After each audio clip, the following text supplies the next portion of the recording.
شکوفه میرقصد است باد بهاری، شده سر تا سر دشت سبز و گلناری. شکوفه های بیقرار روز آفتابی به صبا بوسه دهند با لب سرخابی. ای شکوفه خنده تو جلوه ها دارد، آن روی زیبا نظری سوی ما دارد. ای شکوفه خنده تو جلوه ها دارد، آن روی زیبا نظری سوی ما دارد.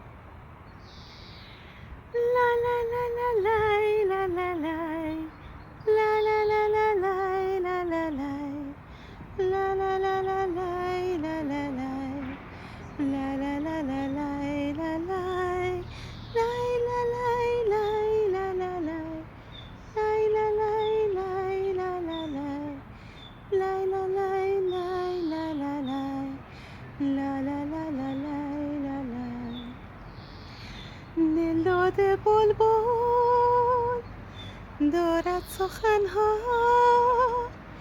آراید از ساز و سخن بزم چمنها. پروانه در بزم طرب آمده تنها، باد بهاری با بیقراری شکوفه پر پر کند و لاله پریشان. ز هر طرف دست صبا دشت گل افشان. شکوفه میرقصد است باد بهاری، شده سر تا سر دشت سبز و گلناری.